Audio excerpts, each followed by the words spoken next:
ना संघर्ष ना तकलीफ तो क्या मजा है जीने में। बड़े बड़े तूफान भी थम जाते हैं जब आग लगी हो सीने में। ये जो गोल्डन लाइन है ना, ये बिल्कुल फिट बैठती है उस शख्स की कहानी पर जिसकी जिंदगी की असली दास्तान आज मैं आपको सुनाने वाला हूँ। दोस्तों, आज आएगा असली मजा, क्योंकि जिस शख्स की कहानी आप सुनने वाले हैं वो अपने आप में एक फायर है और इसी वजह से आज की वीडियो आग लगाने वाली है। जो नाकारा स्टूडेंट्स अक्सर ये कहते हैं ना कि गांव में घरों में बिजली नहीं होती, इस वजह से हम पढ़ नहीं पाते, कोई पढ़ाने वाला नहीं होता, इस वजह से पढ़ नहीं पाते, उतनी जानकारी नहीं होती, इस वजह से वो पढ़ नहीं पाते, शायद उतनी सुविधाएं नहीं मिलती जिस वजह से वो पढ़ नहीं पाते। ऐसे न जाने कितने ही बहाने हैं जिनके सहारे कुछ निकम्मे स्टूडेंट्स पढ़ाई लिखाई छोड़कर अपनी जवानी मौज मस्ती में बर्बाद करते हैं। इन सब में जो सबसे ज्यादा सुनने वाला बहाना है वो है कि पढ़ाई का खर्चा बहुत महंगा है, उतनी हमारी औकात नहीं है। बस इसी कथन को गलत साबित किया है आज की सक्सेस स्टोरी के उस किरदार ने जिनकी कहानी आप सुनने वाले हैं। वो जब पढ़ाना शुरू करते हैं तो मुरझाए फूल भी खिलने लगते हैं, क्योंकि उनके पढ़ाने का जो स्टाइल होता है उस पर आज लाखों स्टूडेंट्स जान छिड़कते हैं और उनसे पढ़ने को पागल हैं, जिनकी बदौलत न जाने कितने ही गरीब छात्रों की जिंदगी सफल बनी है और बड़े बड़े कॉम्पिटिटिव एग्जाम्स में बिना किसी भारी कोचिंग फीस के उनका सिलेक्शन हुआ है। और आज के तारीख में वो लाखों करोड़ों स्टूडेंट्स के भगवान माने जाते हैं। पढ़ाने का अंदाज बता देता है कि टीचर कैसा है। और जिनकी कहानी आप सुनने वाले हैं उनका तो अंदाज और एटीट्यूड इतना फायरिंग है कि वो मूर्ख से मूर्ख स्टूडेंट को चैलेंज करके पढ़ाते हैं कि अगर दम है तो जो पढ़ाया उसे भूल के दिखाओ। मैं बात कर रहा हूँ one and only the legendary in teaching, Khan sir की। तो दोस्तों, क्यों ना आज की इस वीडियो में आग लगाई जाए, क्योंकि खान सर की कहानी में वो सब कुछ है जो एक मिक्स मसालेदार मूवी बनाकर उसे ब्लॉकबस्टर कर दे। इस कहानी में गरीबी है, मवेशी इलाके में पलकर बड़ा होना है, पढ़ाई और पैसों के बीच पिसना है, बार बार ठोकरे खाकर गिरना है, फिर संभल जाना है, कुछ बड़ा देखने की चाहत रखना है और उसे पाने की हर एक कोशिश करना है, जलने वालों से भिड़ना है, जेल जाना है, लगातार जान से मार डालने की धमकी मिलना है, 107 करोड़ जैसी भारी रकम को ठुकराकर अपने गरीब विद्यार्थियों के लिए दिन रात मेहनत करके पढ़ाना है और लाखों करोड़ों स्टूडेंट्स का मसीहा बनकर सामने आना है। दोस्तों, इस कहानी में वो सब कुछ है जिसे सुनने के बाद सोच भी बदलेगी और जोश भी बदलेगा। 11 दिसंबर 1992 को एक मिडिल क्लास फैमिली में जन्म होता है एक बड़े ही अद्भुत बच्चे का, जिन्हें आज हम खान सर के नाम से जानते हैं। इनके पिता आर्मी में थे और इनकी माताजी एक हाउसवाइफ थी। घर कोई रईसों वाला तो था नहीं, इसलिए हर गरीब और एक मिडिल क्लास पेरेंट्स की तरह उन्हें भी हमेशा पढ़ने के लिए बोला जाता। उनकी माँ से अक्सर उनकी खूब पिटाई होती, क्योंकि वो पढ़ाई में बेशक एक अच्छे छात्र थे, लेकिन बावजूद इसके वो पढ़ाई करते हुए बहुत कम नजर आते। कुछ स्टूडेंट्स ऐसे होते हैं ना जो एग्जाम से कुछ रातें पहले पढ़कर भी एग्जाम टॉप कर जाते हैं। हमारे खान सर भी उन्हीं में से एक थे। बचपन वैसे ही गुजरा जैसे ज्यादातर गरीब बच्चों का गुजरता है, दिन भर गाँव और खेतों में घूमना और शाम को घर आकर माँ की डांट और मार खाना। लेकिन खान सर बिना मकसद के कभी भी नहीं रहे। उनका विजन बचपन से क्लियर था। वो खेल कूद और शरारतों में जरूर आगे थे, लेकिन बचपन के बहुत कम उम्र में ही उन्होंने अपने जीवन का लक्ष्य सेट कर लिया था कि उन्हें एनडीए का एग्जाम क्लियर करके एक आर्मी ऑफिसर बनना है। यहाँ पर हमें खान सर से ये सीखने को मिलता है कि जीवन के शुरुआत में ही अपना लक्ष्य जरूर सेट कर लो। भले ही तुम दुनिया को भटके हुए लगो, लेकिन तुम अपने उस लक्ष्य को पाने की आस मन में जगाए रखो। खान सर कई इंटरव्यूज में अपनी शुरुआती पढ़ाई को लेकर कहते हैं कि 8th क्लास तक उनका पढ़ाई से बिल्कुल भी वास्ता नहीं था। वो बस नाम के लिए पढ़ते थे और बड़े कम नंबर लाते थे। लेकिन 9th क्लास में आने के बाद से उनको समझ आ गया कि बाकी सब मोह माया है। अगर आज पढ़ाई नहीं की तो कल कोई हाल चाल भी नहीं पूछेगा। बस इसी जिद के साथ उन्होंने उस छोटी सी एज में एनडीए की तैयारी करनी शुरू कर दी।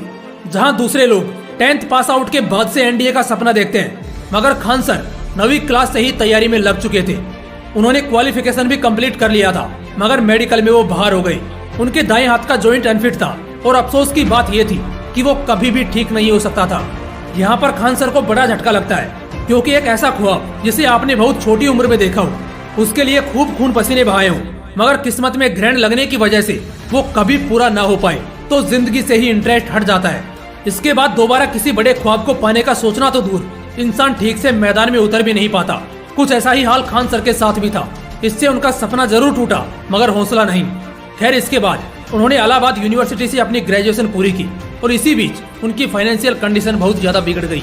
आप में से बहुत से लोगों को शायद मालूम नहीं होगा, लेकिन खान सर एक क्रांतिकारी सोशल एक्टिविस्ट हैं और इसी के चलते कॉलेज टाइम में वो 3 बार जेल भी जा चुके हैं। उन्हें समाज में हो रहे गलत कामों से सख्त नफरत है और इसी नफरत के कारण उन्होंने काफी लोगों की सोच को बदला है। उनके एक दोस्त के कहने पर उन्होंने एक लड़के को होम ट्यूशन देना चालू किया। उन्हें उस वक्त बिल्कुल भी पढ़ाने के बारे में आइडिया नहीं था और उस वक्त वो किसी भी रूप में एक टीचर नहीं लगते थे क्योंकि वो बहुत यंग थे। लेकिन उन्होंने उस बच्चे को होम ट्यूशन दिया और अब इसे किस्मत का दाव कहिए या खान सर की मेहनत कि वो बच्चा एक एवरेज स्टूडेंट से सीधा क्लास में टॉप कर गया, जिससे उसके पेरेंट्स भी बहुत खुश हुए। ठीक इसके बाद खान सर को एक कोचिंग क्लासेस ज्वाइन करने का सुझाव मिला, जहां वो पढ़ाने के लिए गई। वहीं से उनका टीचिंग करियर स्टार्ट हो गया। वहां पर उनके पढ़ाने का तरीका दूसरे टीचर से एकदम हटकर और सबसे यूनिक और एक्सीलेंट था। वो बच्चों को काफी डीप जाकर पढ़ाने लगे और इस वजह से उस कोचिंग क्लासेस का बिजनेस फेल हो गया। कोचिंग के ओनर ने खान सर को कहा कि आप इस फीस में इतना ज्यादा डीप क्यों पढ़ा रहे हैं। उस कोचिंग क्लासेस के ओनर को पैसा दिख रहा था, लेकिन खान सर को बच्चों का फ्यूचर, इसी वजह से उन्हें उस कोचिंग से हटा दिया गया। और खान सर के हटते ही अगले 6 महीने में वो कोचिंग भी बंद हो गया। कुछ ऐसा जलवा था हमारे खान सर का। कहानी ने नया मोड़ तब लिया जब खान सर ने खुद का कोचिंग स्टार्ट करने का सोचा। उन्होंने पटना में खुद का कोचिंग स्टार्ट किया। इसमें बच्चों की भीड़ इस कदर बढ़ी जितना दूसरे किसी भी कोचिंग क्लासेज में नहीं थी और इससे दूसरों को नुकसान हो रहा था। जलने वाले लोगों ने खान सर के क्लासेस पर दंगे भी करवाए और हर वो कोशिश की जिससे वो अपना क्लास बंद कर दे। मगर खान सर इतने भाग्यशाली थे कि उनके स्टूडेंट्स ने उनका खूब सपोर्ट किया और उनके साथ कदम से कदम मिलाकर चलते रहे। जब एक बैच ऊपर बढ़ता तो दूसरा बैच नीचे क्लासेस की निगरानी करता। कुछ ऐसा जुनून था खान सर और उनके स्टूडेंट्स में। लेकिन इसी बीच कुदरत का नया कहर आया, कोरोना महामारी। इसके चलते अब चाहकर भी क्लासेज नहीं चलाई जा सकती थी क्योंकि इससे बच्चों और खान सर दोनों को नुकसान था। खान सर बहुत ज्यादा स्ट्रेस में थे क्योंकि एक तो बड़ी मुश्किल से जितना भी बचा कुचा पैसा था सब क्लासेज में इन्वेस्ट किया और बच्चों का एकेडमिक सेशन पूरा होने से पहले ही क्लासेज बंद करनी पड़ी। खान सर का पैसा कमाने का मकसद बिल्कुल भी नहीं था, लेकिन जरूरतें पूरी होना भी तो जरूरी है क्योंकि भूखे पेट ना तो टीचर पढ़ा सकता है और ना स्टूडेंट पढ़ सकता है। खान सर बताते हैं कि वो बिल्कुल डिप्रेशन की हालत में गंगा किनारे जा बैठे थे। उन्हें बिल्कुल समझ नहीं आ रहा था कि उन्हें क्या करना है। वो रात के 2:30 बजे तक यूं ही अकेले बैठे रहे और सोचते रहे। जब वो अपने किराए के कमरे में लौटे तो उनके रूममेट्स भी उनकी हालत देखकर दंग रह गए। खान सर ने सोचा कि अब उन्हें वापस गांव लौट जाना चाहिए क्योंकि इसके अलावा कोई दूसरा चारा नहीं है। लेकिन इत्तेफाक तो देखो, उनके पास लौटने तक का किराया नहीं था। उन्होंने इसे किस्मत का दोष नहीं बल्कि एक सुनहरा मौका समझा। उन्होंने इसे एक पॉजिटिव तरीके से लिया। उनके मुताबिक शायद ऊपर वाला उन्हें रोकने की कोशिश कर रहा है और बस इसी मंशा के साथ उन्होंने अपने दोस्त के कहने पर ऑनलाइन पढ़ाने की सोची, जो असल में उनकी जिंदगी का सबसे बड़ा संघर्ष था क्योंकि उन्हें ऑनलाइन जाना तो दूर, फेसबुक इस्तेमाल करना तक नहीं आता था। उन्होंने बांस के डंडे पर एक छोटे और सस्ते फोन के सहारे पढ़ाना शुरू किया। इस बीच उनके दोस्तों ने उनका खूब साथ दिया, पैसों से भी और हौसलों से भी। उन्होंने अपना एक यूट्यूब पर चैनल बनाया, Khan sir GS research centre के नाम से, और बिना किसी खास सुविधा को कोसे बगैर अपना काम करते चले गए। खान सर ने इतना नहीं सोचा बल्कि अपने अंदाज में ताबड़तोड़ उस अप्रैल मई की गर्मी में पंखा बंद करके पसीना और आग जैसी गर्मी को झेलते रहे और लगातार पढ़ाते रहे। जब वो ऑनलाइन गए तो उन्हें जरा भी मालूम नहीं था कि वो टीचिंग फील्ड में लाखों टीचर्स के लिए और देश के एजुकेशन सिस्टम के लिए एक प्रेरणा बनकर सामने आने वाले हैं। उनकी ताबड़तोड़ मेहनत ने रंग जमाना शुरू किया। आने वाले कुछ ही समय के अंदर उनके चैनल से बहुत सारे स्टूडेंट्स जुड़ते गए और मार्केट में उनका नाम आग की तरह फैल गया। हर कोई उन्हें जानने लग गया, पहचानने लग गया और देखते ही देखते लाखों गरीब बच्चों के वो मसीहा बन गए। चाणक्य ने कहा है, जिस बच्चे की अगर प्रारंभिक शिक्षा अच्छी तरह ना हो तो उसके जीवन की नींव कमजोर पड़ जाती है, जिससे उसका जीवन व्यर्थ हो जाता है। बस इसी कथन को खान सर ने दिल से लगा लिया। उनका कहना है कि वो गरीबों, अनाथों और विकलांगों से कभी भी अपनी कोचिंग फीस के नाम पर 1 रुपया भी नहीं लेंगे। इसके अलावा आज वो जितने रुपए में पढ़ाते हैं उतने में हमारे 1 महीने का रिचार्ज तक नहीं होता।